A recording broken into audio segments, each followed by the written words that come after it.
1928 was a good building year. Almost $3 billion worth of new residential construction saw the light of day. But in 1929, even before the Depression became general, building dropped off to slightly under $2 billion.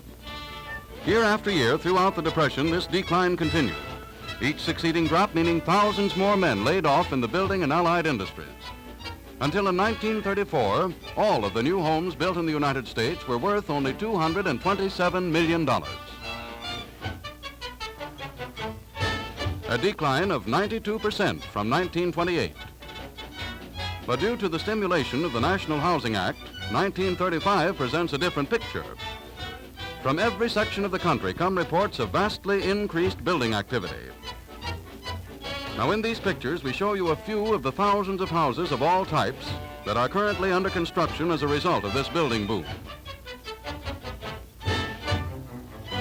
We show you a few of the hundreds of thousands of men whom it has put back to work, some of them after years of idleness. Carpenters, bricklayers, masons, plumbers, men from every division of the building trades are getting an honest day's work. And this reemployment is not limited to the building trades. For every man put to work on a house, several more are engaged in making the needed materials and transporting them to where they are to be used. This coffee and that comes out of a pay envelope tastes a lot sweeter than the same food when it's bought with a relief check. This tidal wave of new construction is an important contribution to the economic rebuilding of America. Home ownership is the basis of a happy, contented family life. And now, through the use of a National Housing Act insured mortgage, is brought within the reach of all citizens on a monthly payment plan no greater than rent.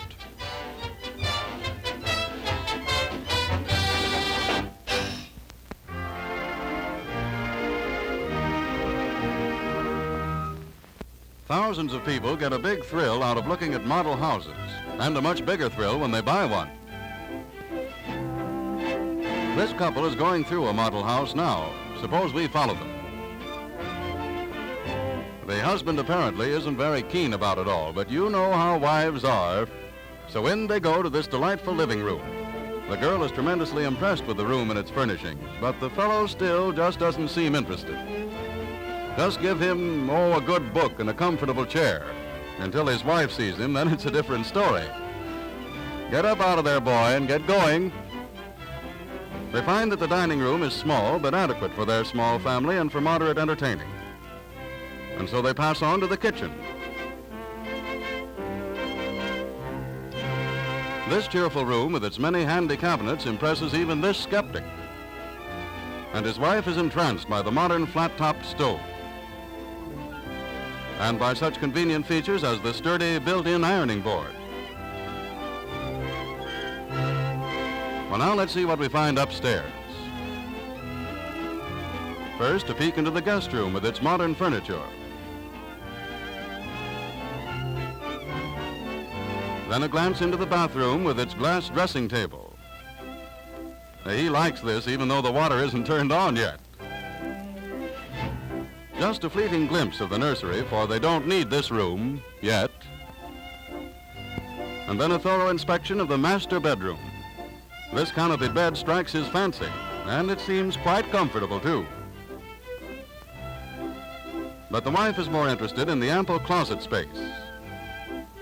And so they leave, reluctantly it seems, for they both would like to have this place for their very own. Too bad they can't afford it.